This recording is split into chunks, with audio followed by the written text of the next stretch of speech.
ایک خوشحال قوم جس نے اللہ کی نافرمانی کی اور پھر اللہ نے ان پر سیلاب کا عذاب ڈالا جس سے تمام ملک ڈوب کر غرق ہو گیا۔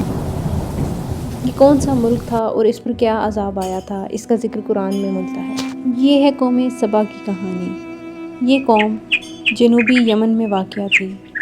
انہوں نے پانی کو محفوظ کرنے کے لیے ایک بہت بڑا ڈیم تعمیر کر رکھا تھا جسے مارب ڈیم کہتے تھے، جس کے ذریعے وہ اپنی زمینوں کو سیراب کرتے تھے۔ اللہ تعالیٰ نے انہیں 2 بڑے باغات دائیں اور بائیں جانب کی شکل میں بے پناہ نعمتیں عطا کی تھیں۔ یہ باغات پہاڑوں کے درمیان ایک وسیع وادی میں واقع تھے۔ ان کے درمیان سے ایک نہر گزرتی تھی جس سے دونوں کی طرف کی زمینیں سرسبز ہو جاتی تھیں۔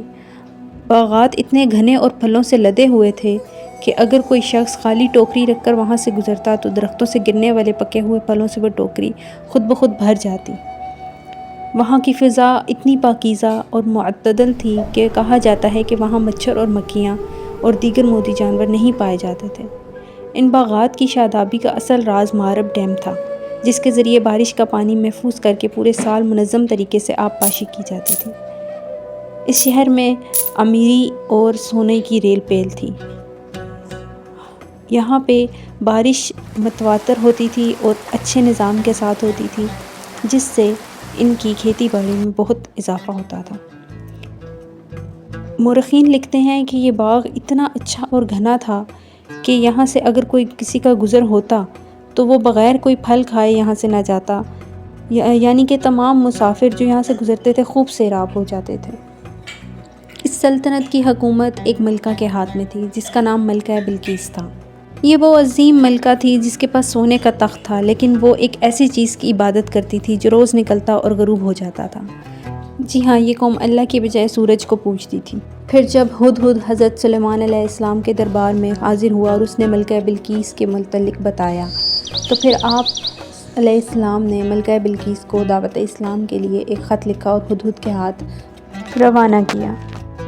اس خط کا متن قرآن میں کچھ یوں بیان ہوا ہے: بسم اللہ الرحمن الرحیم، میرے مقابلے میں سرکشی نہ کرو اور میرے پاس مسلمان ہو کر حاضر ہو جاؤ۔ جب ملکہ کو خط ملا تو اس نے اپنے درباریوں کو بولا: اے درباریوں، مجھے ایک نہایت معظم خط ملا ہے، یہ سلیمان کی طرف سے ہے اور اس کا عنوان ہے بسم اللہ الرحمن الرحیم۔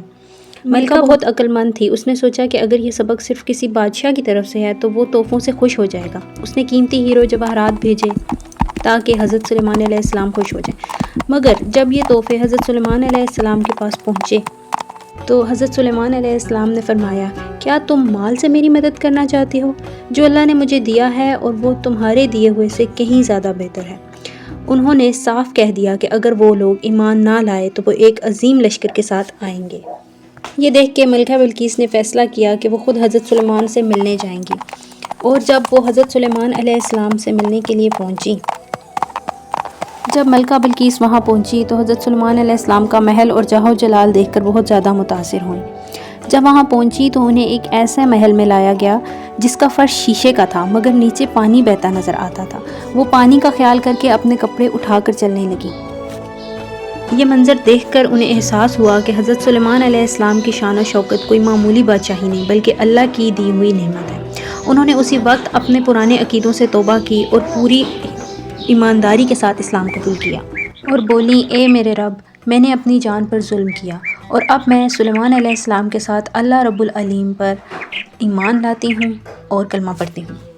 ملکہ بلقیس کی قوم بھی اللہ کی وحدانیت پر ایمان لے آئی اور ان سب بھی مسلمان ہو گئے، لیکن وقت گزرتا گیا اور حکمران بدلتے گئے۔ ملکہ بلقیس کے بعد وہاں کافی حکمران آئے جنہوں نے خوب عیاشی کی اور اللہ کو بھلا دیا۔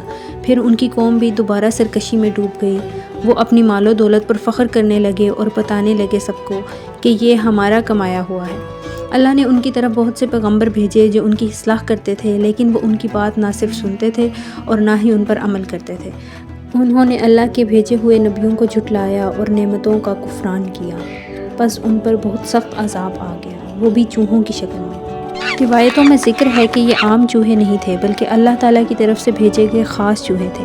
انہوں نے بند کی بنیادوں میں گھس کر انہیں دانتوں سے اور ناخنوں سے قطر قطر کر اندر تک کھوکھلا کر دیا۔ پھر جب بارش کا زور ہوا تو وہ مضبوط ڈیم کی بنیاد جو اندر سے کھوکھلی ہو چکی تھی ایک دم سے ٹوٹ گئی، اور جو لوگ رات کو غفلت میں سوئے ہوئے تھے انہیں پتہ ہی نہیں تھا کہ ان پر ایک سخت قسم کا سیل عارم عذاب آ رہا ہے، یعنی سیلاب کا عذاب۔ اور دیکھتے ہی دیکھتے پورا شہر پانی میں ڈوب گیا اور نیست و نابود ہو گیا۔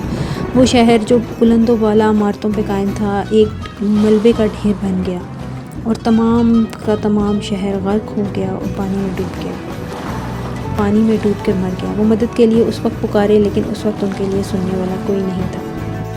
یہ کہانی ہمیں سکھاتی ہے کہ جب انسان اللہ کی نعمتوں کی قدر نہیں کرتا تو وہی نعمتیں اس کے لیے عذاب بن جاتی ہیں۔